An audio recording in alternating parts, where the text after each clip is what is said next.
Hang in there, it That is! Smylie Kaufman for 61. Wow. I'm Smylie Kaufman, and this is The Smylie Show. Welcome back to The Smylie Show and a Friday edition, a major championship edition, recapping all the action, journal style, from Royal Portrush with Smylie coming right off the course. Lots to talk about today. We have the world number one at the top of the leaderboard. But Smylie, I'm going to give you the floor to start. Many people, there's a degree of virality happening here. Hot mic situation. The floor is yours. What would you like to say about what happened at 15 with Jon Rahm? Yeah. Well, I was on 15 watching Rahm. Was in the middle of a thought where I'm talking, and then immediately my audio in my ears went dead silent after like a big pop in my ears. So when you hear a big pop and then it goes dead silent, in the past when I've had that happen, the mic in the pack is done, like it's out. And so immediately I just like whisper under my breath, I say, WTF. And so in my mind, I'm thinking that I'm just talking to myself. And then audio comes back maybe 20, 30 seconds later where I kind of fiddle with some things. And then I'm obviously hearing that there's a situation at hand. So it's definitely a lesson learned. Anytime, of course, that your mic is open, you always have to assume you're on air. And I made a huge mistake not thinking that I was on air, but it's just really a bizarre audio situation that it typically we're using different equipment over here than that we typically have. So like my audio or my on-air button and my audio is controlled typically by two switches. And this week it's a little bit different to where it's just off and not typically what we use. And then I've had issues with my pack a couple different times this week. So I'd had my pack changed out twice during that round because it had gone out. So when I thought it had gone out the third time, of course you'd be just kind of frustrated internally as you're talking on air and it goes out. So that was where the frustration kind of came from. And then of course there was frustration after when I realized that it was on air the whole time. So just a bizarre situation. The team's been great. They've been, very supportive of something that of course should have never made the air. Quite understandable. You are not the first. You most certainly will not be the last. Let's talk some golf now. We have the world number one with a one-shot lead heading into the weekend at the Open Championship. Let's just talk Scotty here. I mean, just his performance today, shooting 64. I mean, leaves a putt hanging at 18 for 63 that would have given him a two-shot lead going into the weekend. How do we frame Scotty here just in terms of what he's done well and the outlook heading into the weekend? I mean, he is undoubtedly the favorite. What can he not do this weekend to lose this tournament? I guess I'm just trying to figure out, how do we play this thing out with him carrying this lead with all these guys chasing him and clearly being the guy that is, the one that cannot lose this thing.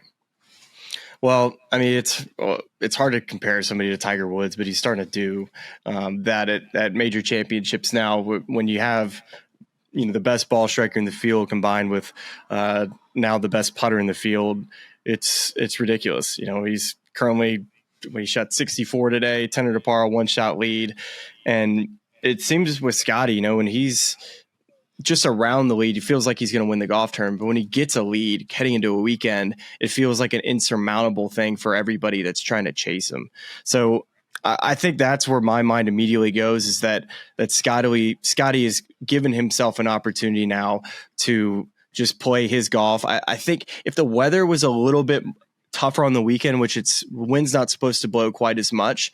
I thought it actually would have been more of an advantage to him to where he can just kind of babysit his lead, try to hit a bunch of fairways and greens and just kind of pick apart the golf course, not making a ton of bogeys. But there's still definitely a world in which there's plenty of great players behind him that can definitely go make some runs this weekend. But when he got the lead heading to the weekend, I'm not saying it's over by any stretch of the imagination, but it just feels that way when you have the number one player in the world looking as good as he did, especially with the flat stick today.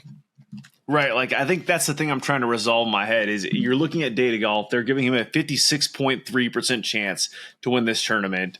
And you're just wondering how, and again, like the conditions today markedly improved on what we saw on Thursday. I mean, just the scoring average, I think that's the place to start too, as well as like, we were talking about a morning wave that was 2.5 shots over par, an afternoon wave that was 1.5 shots over par. If you're looking at those stats right now on Data Golf, the morning wave, 0.45 shots over par, afternoon 0.36. So it just kind of gives you an indication of how. Say that last bit again. Sorry. So it was, I mean, that last stat. field, that last stat. So you're basically, I thought you said that the afternoon wave was a little bit easier today than the morning wave. Is that what you just said? And then you said some stats right after that. By about 1/10 of a shot. I mean, almost negligible in comparison to what we saw yesterday. It was more than a shot. Yeah. Oh, I mean, you were saying yesterday was more than a shot, and then today was close. Got it. Well, I mean, I think in general, what we're looking at is it was on the whole much easier to score today, and that was reflected across the board. I mean, we saw a lot of guys, move up. Weather comes into play. To your point, let's see what we see on Saturday and Sunday. But if we get these optimal weather conditions, I think Scotty is, there is a good chance he runs away with this thing.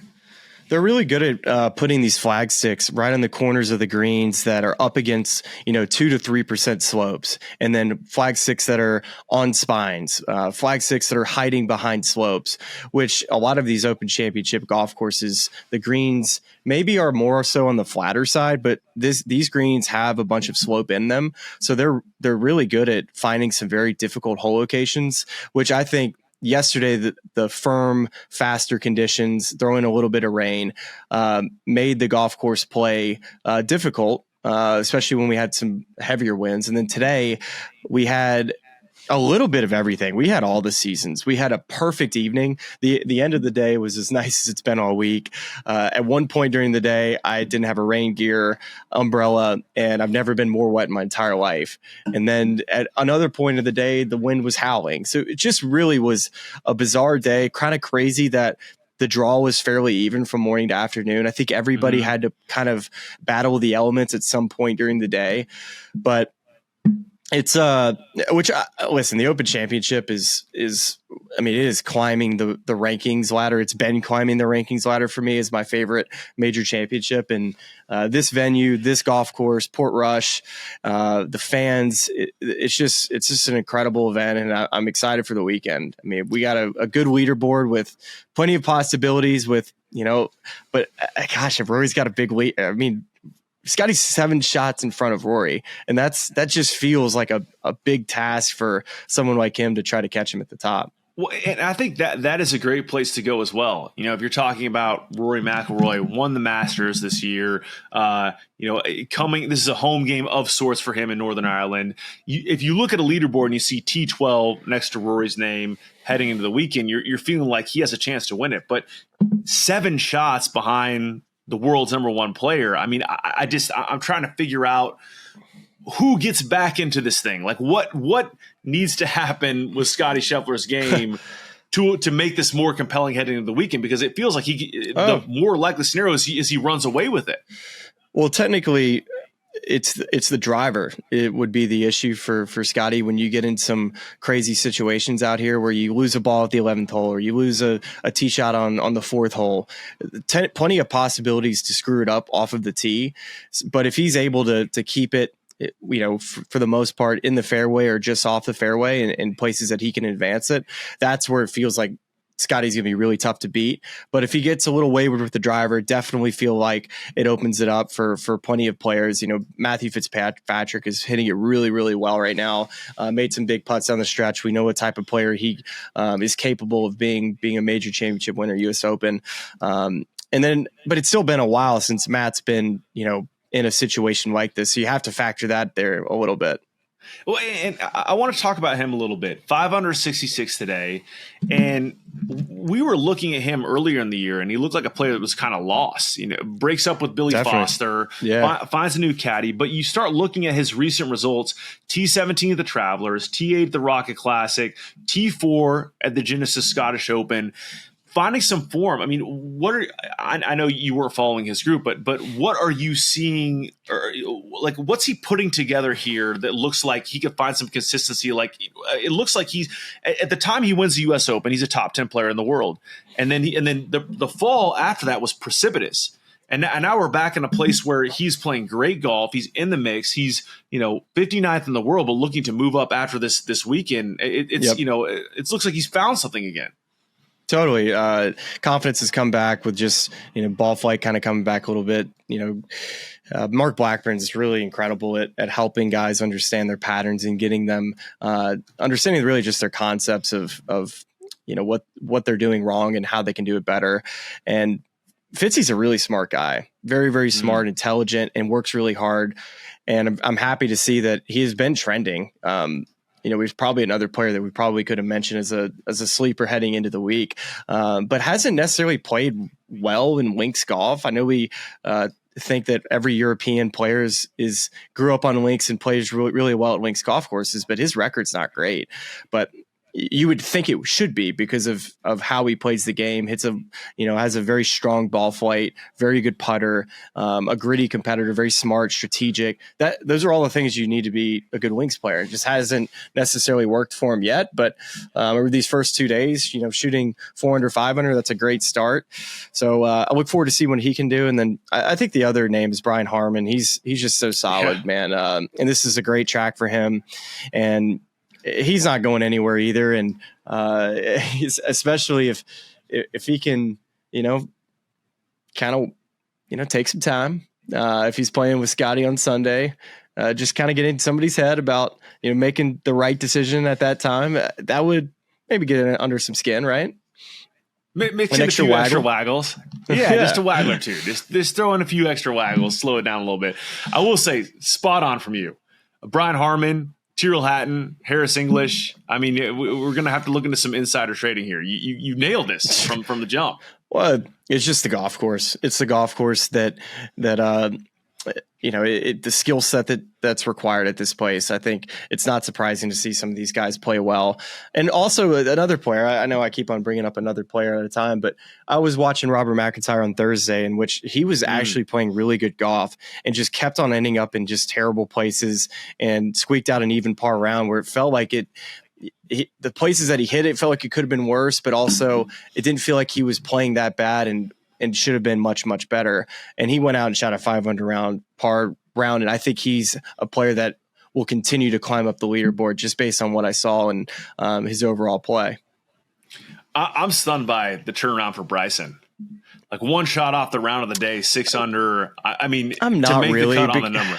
He's so good at golf, and I saw his preparation heading into the week. He was in a great place, but he just hit in some weird, funky places yesterday and just misjudged everything out of the fescue. Didn't hit it well from the fairway. We talked about it. He just played too aggressively at times, trying to chase. And when you chase on a golf course with really difficult pins, you stared at a lot of bogeys.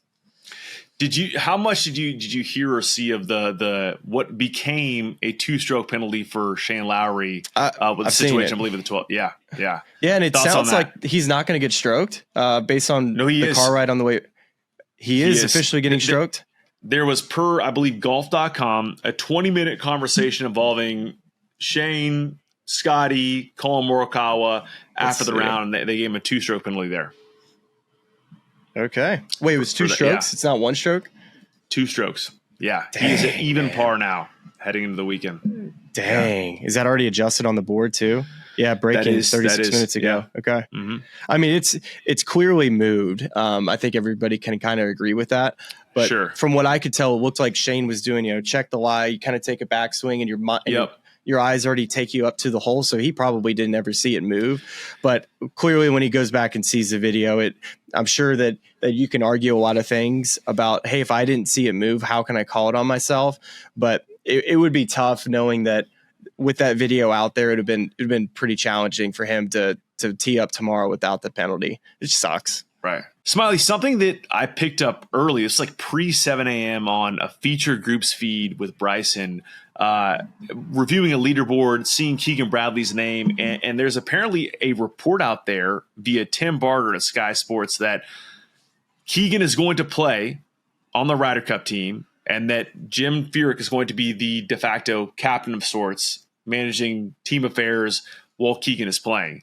Have you heard anything about this? How verifiable is this? Have you heard any chatter from tour pros or guys that are in and around that team?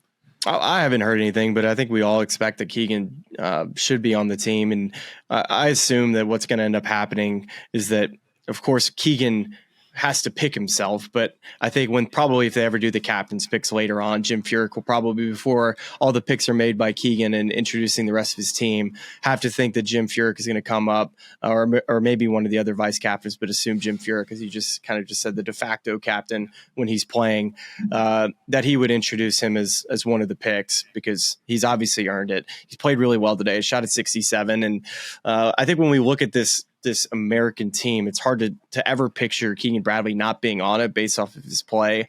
And I think he can help the team. So it'd be a shame if he didn't play. Yeah, it's interesting. I don't know what the sourcing is there. I don't know who he's talking to, but it's just, that popped up out of nowhere. I'm just like, oh, okay. That's kind of a footnote here.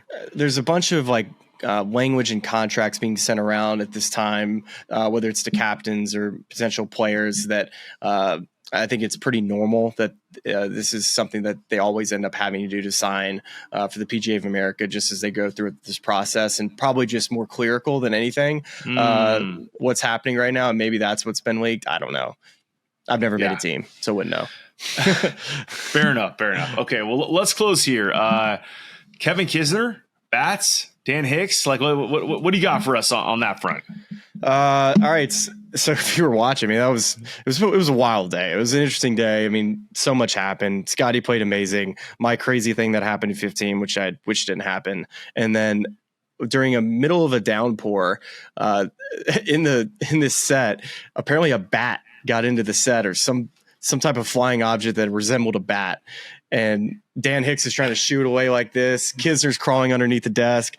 I didn't see Terry or Fax, but I have to assume Fax definitely went down as well. So that was an interesting moment today. I wish I could have blamed the bat on the whole instance that happened with me at 15, but maybe it was the bat in all this that caused it. It was just a crazy day. Could have been, bat chewing wires, packs failing, things of that nature. Yeah. A strange Friday at Royal Portrush, but so we enter the weekend. Scotty atop the leaderboard. How are you seeing this whole thing playing out? Like leave us with something here to think about, to kind of talk about, as we're heading into the final two moving day first and foremost. But who are you expecting to kind of see separate themselves as we head into Sunday at Royal Portrush? I think you're going to have to keep pace. You're just going to have to keep pace in this golf tournament.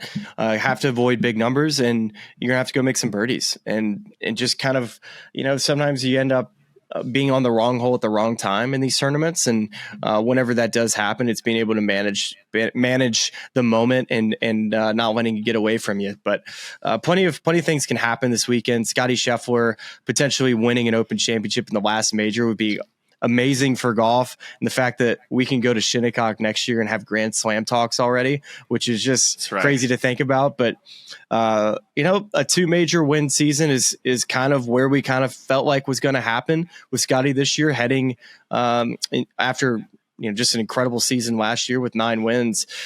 2 majors felt like it was almost going to be at the minimum, and right now he's leading heading to the weekend in the Open Championship. So I'm going to be tuned in, excited, ready to see who's going to make a move tomorrow. And I'm sure a lot of people listening and watching are going to be excited too.